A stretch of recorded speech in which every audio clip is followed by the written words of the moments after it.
Bienvenidos, estudiantes de microbiología. Estamos ahora continuando con esta materia con el tema número 2, las bacterias. Para comenzar esta clase de hoy, esta microclase de hoy, vamos a ver algunos datos curiosos sobre estos microorganismos. Las bacterias son los organismos más abundantes del planeta. Son ovíparos, es decir, se encuentran en todos los hábitats terrestres y acuáticos. Crece hasta en los ambientes más extremos, como en los manantiales de aguas calientes y ácidas, en desechos radioactivos, en las profundidades tanto del mar como de la corteza terrestre, y algunas bacterias pueden incluso sobrevivir en condiciones extremas en el espacio exterior. Se estima que se pueden encontrar en torno a 40 millones de células bacterianas en solo 1 gramo de tierra y 1 millón de células bacterianas en 1 mililitro de agua dulce. Definitivamente vamos a estudiar las especies más abundantes de los seres vivos que existen en el planeta. Bienvenidos al fascinante mundo de las bacterias.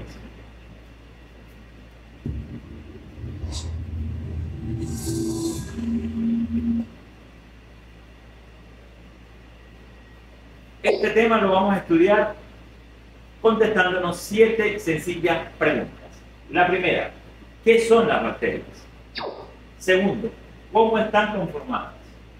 Tercero, ¿cómo se define la ciencia que estudia las bacterias? Cuarto, ¿cómo se mueven? Quinto, ¿cómo se clasifican las bacterias? Sexto, ¿cómo se reproduce? 7, ¿bajo cuáles técnicas se pueden analizar?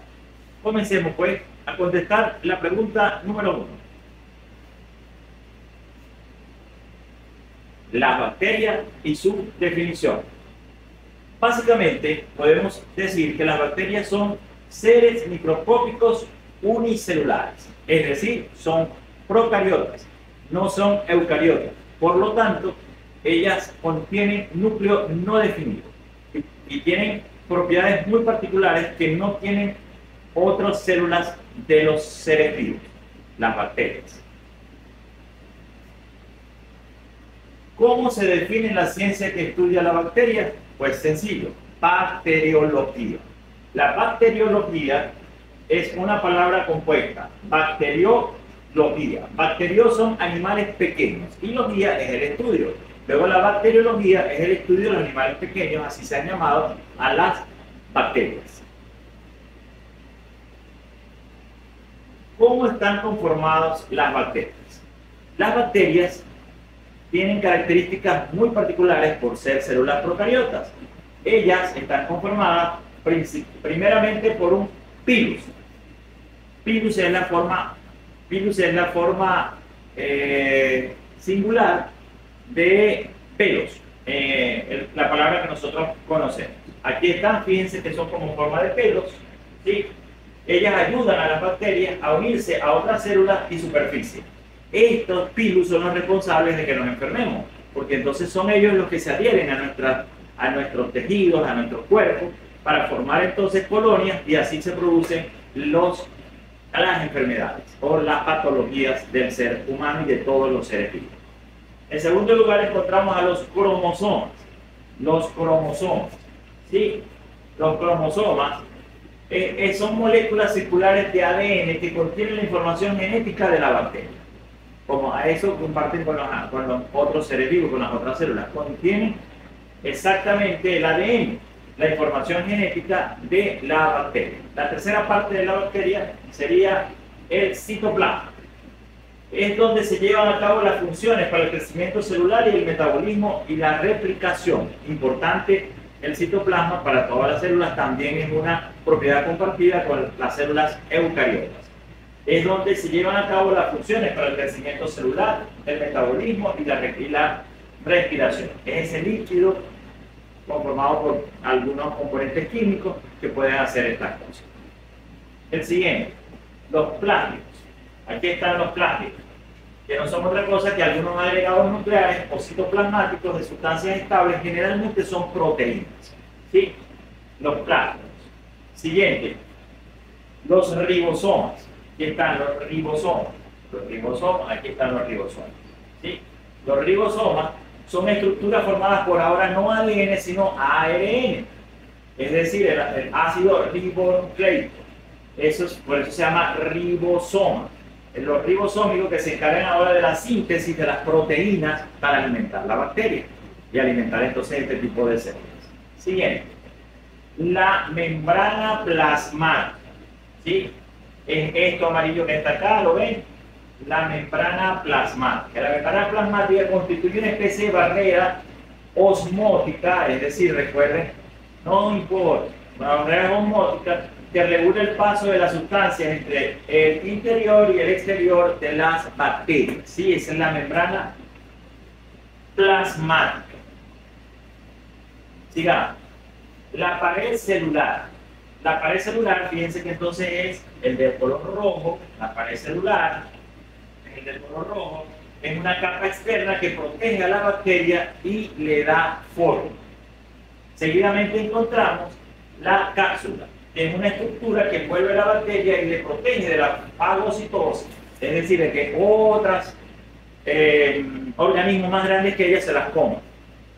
Y facilita la invasión de los seres que ellas donde van a colonizar y permite diferenciar los tipos de serología. La cápsula es la responsable, entonces, junto con los fili, de que nos enfermemos con las infecciones bacterianas. Seguimos con el flagelo. Importante también para la bacteria el flagelo. El flagelo son estructuras proteicas, noten el flagelo, mírenlo. De ahí viene su nombre, porque es como un látigo. Látigo viene del flagelo. Flagelos son estructuras proteicas helicoidales y locomotoras en forma de vello que permiten la movilidad de las bacterias. Ellas se van a mover debido a buscar alimentos o sencillamente huir de sustancias tóxicas que las puedan matar. Y eso se va a encargar los flagelos. Más en otro punto vamos a ver cómo se mueven los flagelos, cómo funcionan los flagelos. ¿Cómo se mueven entonces las células? Las bacterias unicelulares por medio de los flagelos. Ahí ellas se están moviendo, miren cómo se mueven, y aquí están los flagelos que son los responsables de ese movimiento motor. Los flagelos, vamos al siguiente, fíjense que un flagelo bacteriano es impulsado por un motor rotativo, compuesto de proteínas, literalmente como el motor de un carro. Un motor rotativo, pero ahora, de esos motores rotativos que ya nosotros conocemos en la mecánica, pero aquí entonces están compuestos por proteínas y no por materiales, no por materia como tal. Ubicado en el punto de anclaje del flagelo en la membrana celular interna. El motor es impulsado no por gasolina, sino por una fuerza motriz del protón. Es la energía que utiliza ese motor.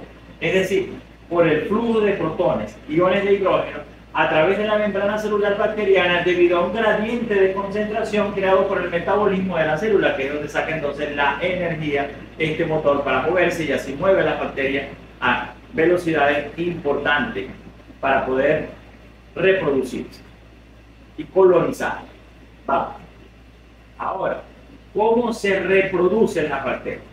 Las bacterias, primeramente, tenemos que decir que son asexuales. Sin embargo, existen algunos tipos de bacterias que son intercambios de material genético. No se puede decir que son sexuales, porque no hay cambio de energía, no hay intercambio de energía, pero sí intercambio genético. Entonces se pueden llamar sexuales. Pero la mayoría de ellas es asexual. ¿Qué significa asexual? Bueno, las bacterias se reproducen asexualmente por una fisión binaria, que es un proceso mediante el cual una célula se divide en dos células idénticas de menor tamaño.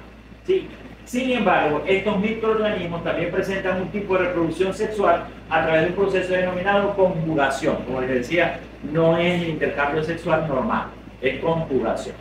Así se reproducen entonces las bacterias. ¿Cómo se clasifican las bacterias? Bueno, aquí está una tablita, ustedes la pueden ver fácilmente en tres grandes rubros: cocos, bácilos y espinidos. Esos son los tres. Los cocos, entonces aquí fíjense que tienen forma de coco, por eso dicen cóculos. Sí, son diplococos, estreptococos, y así vamos por todos los cocos. Y los bácilos, que entonces ya ustedes también han escuchado, los bácilos, como los del yogur, ¿no? Son bácilos, y son también bacterias. Y los espinidos, que fíjense que tienen esta forma, son entonces de dos tipos más. Así se clasifican las bacterias. Siguiente. Vamos entonces ahora a ver bajo cuáles técnicas se analizaron las bacterias. Recuerden que las bacterias fueron descubiertas, ya lo vimos en la microbiología, y ahora entonces el análisis, el padre se puede de todo esto que empezó con todo el estudio de las bacterias, se llamó Robert Koch. Robert Koch fue quien se llamó, un alemán, un médico alemán que descubrió todas estas cosas. Estas técnicas para analizar las bacterias son la tinción y los cultivos. Son dos formas de analizar las bacterias. Vamos a analizar cada una de ellas rápidamente. Los cultivos, a grandes rasgos, un cultivo es un medio microbiológico con una sustancia líquida o sólida que permite el crecimiento de colonias bacterianas en su superficie o en su interior. En este sentido, los medios pueden ser caldos, líquidos o conocidos como agares o sólidos. Se cultivan colonias porque son más fáciles para visualizar y determinar cuáles son sus componentes. Lo siguiente entonces es la tinción. Dentro de la tinción, como su nombre lo indica, es teñir, es darle color a la bacteria, para entonces poderlas visualizar a través de un microscopio. Una de las más famosas es la de Gram. Es una prueba que detecta bacterias en un lugar donde se sospecha hay una infección, como la garganta, los pulmones, los genitales o las lesiones en la piel. Ella, pasemos a la otra, ella, fíjense, es muy sencilla de clasificarla porque entonces se torna rosado la tinción o rojo, entonces se llama gram negativas y gram positivas. Y ya con esa clasificación sencilla se puede determinar qué tipo de bacteria es y qué tipo de patología va a sufrirse por esa bacteria. Pero existen otras cantidades de tipos de tinción que no nos da tiempo en esta microclase de poderla estudiar. Pero existen, aparte de la de Gram, hay otros tipos de tinción. Bueno, espero pues que haya sido útil estos pequeños minutos, estos cortos minutos que hemos estado en esta clase. Hasta luego y hasta una próxima oportunidad.